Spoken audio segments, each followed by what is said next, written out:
بچوں کو عبارت کے عنوان تک لے جانے کے لیے اور ان کی کتابیں کھلوانے سے پہلے آپ ایک موزوں تمہید اٹھائیں گے، عبارت کے عنوان کا اعلان کریں گے اور پھر کتابیں کھلوائیں گے۔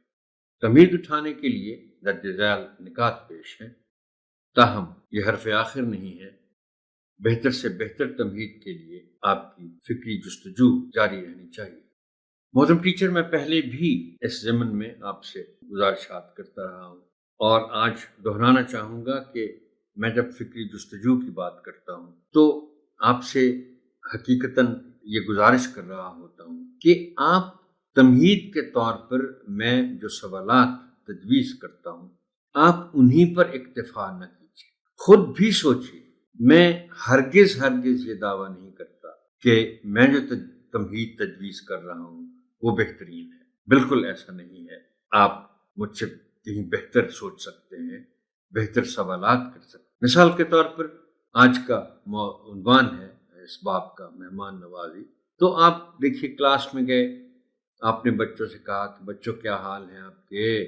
بچوں نے کہا مس ہم ٹھیک ہیں یا سر ہم ٹھیک ہیں، آپ کیسے ہیں؟ تو آپ اگر یہ سوال ہو گیا ہے بچوں کی طرف سے تو آپ کہہ سکتے ہیں۔ ویسے ہی نہ بھی ایسا ہوا ہو کہ بس کچھ تھکا ہوا ہوں یا تھکی ہوئی ہوں، کل کچھ مہمان آ گئے تو مہمانوں کی خاطر مدارت تو کرنی پڑتی ہے۔ اب یہیں سے آپ سوالات شروع کر سکتے ہیں اور آپ ان سے پوچھ سکتے ہیں کہ آپ کے گھر مہمان آئیں اور پہلے سے بتا کر آئیں تو گھر والے کیا کیا تیاریاں کرتے ہیں؟ ظاہر بات ہے ہر گھر میں یہی ہوتا ہے کہ مہمان آ رہے ہیں اور انہوں نے بتا رکھا ہے کہ جی ہم آئیں گے، رات رہیں گے یا آ کے چلے جائیں گے وغیرہ وغیرہ، تو آپ تیاریاں تو کرتے ہیں، بہت مختلف قسم کی تیاریاں ہوتی ہیں، گھر کی خاص طور پر صفائی ستھرائی ہوتی ہے وغیرہ وغیرہ۔ یہ بچے آپ کو بتائیں گے اپنے تجربات کے حوالے سے۔ پھر سوال ہے کہ مہمانوں کے پاس بیٹھے آپ کن باتوں کا خیال رکھتے ہیں؟ ظاہر ہے بچے آپ کو بتائیں گے کہ جی وہ کچھ آداب کا لحاظ کرتے ہیں وغیرہ وغیرہ وغیرہ۔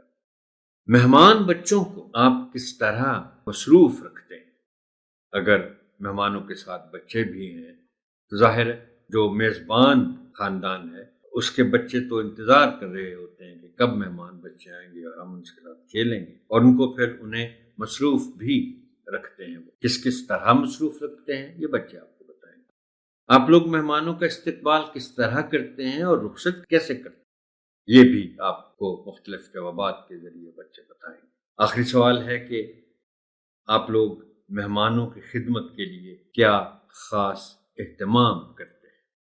ان کے بیٹھنے اٹھنے کے لیے، ان کے کھانے پینے کے لیے، ان کے آرام کے لیے، ان کے سونے کے لیے ظاہر بات ہے خاص اہتمام ہوتا ہے مہمانوں کی خدمت کے سلسلے میں۔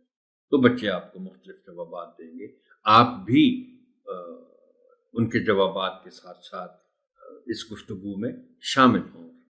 درجہ بالا سوالات پر مبنی گفتگو کے نتیجے میں بچوں کو باب کے عنوان تک